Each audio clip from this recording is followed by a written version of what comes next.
Photo केलेले आहेत आणि त्याच्यातून आमचा पूर्ण क्लास जातोय विजिटसाठी.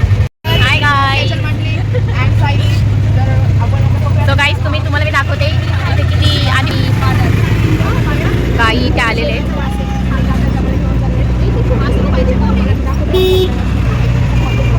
एक प्रकारचं गाईचं प्रदर्शन सुरू होतं इथे आणि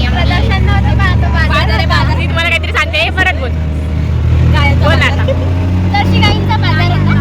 मी पहिल्यांदाच बघितलं त्याच्यामुळे मी त्याला प्रदर्शन बोलले. Sorry guys.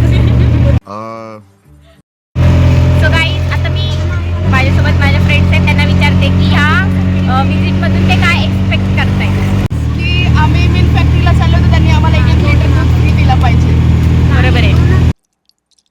हॅम्पर द्यावं जे की मिल्क प्रोडक्ट पासून बनलेलं असेल सो आमचं पोट भरून जावं. गाईज तुम्ही काय एक्सपेक्ट करताय या विजिटमधून. तिथे ना दूध दिलं पाहिजे फ्रेश ताजं ताजं एवढी इच्छा आहे माझी. तुम्ही काय गाईज एक्सपेक्ट करता. काहीतरी भेटायला पाहिजे तिथे गेलं. उगं फालतू त्यांनी वापस नाही पाठवायला पाहिजे नाहीतर मूड जाईल.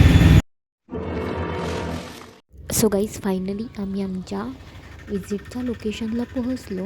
अशा प्रकारच्या ऑटोमधून आम्ही आलोत सर्वजणं आणि जे स्टुडंट्स बाईकने आलेत ते इथे थांबले होते रस्ता क्रॉस करण्यासाठी.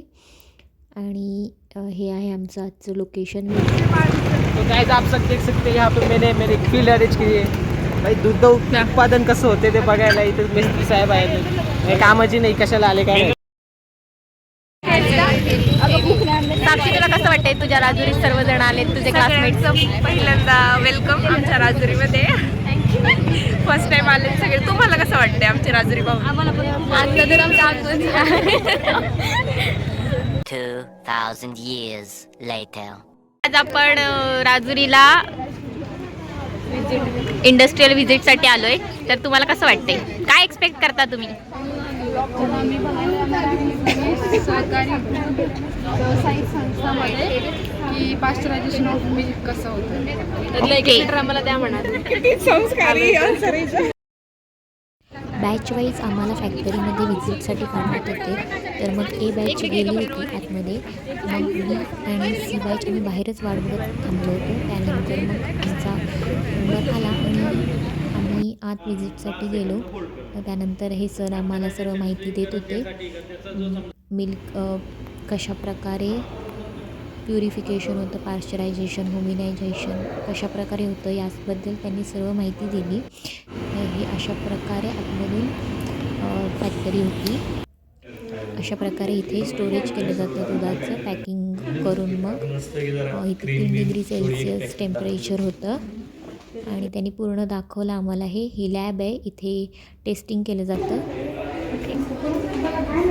या तुला मिल्क प्रोडक्शन फॅक्टरी कशी वाटली काय तुझं. चांगली वाटली पण 1 वाटी श्रीखंड दिला असतो तर आणखी चांगली झाली. मला लस्सी प्यायची होती. देणार आहेत.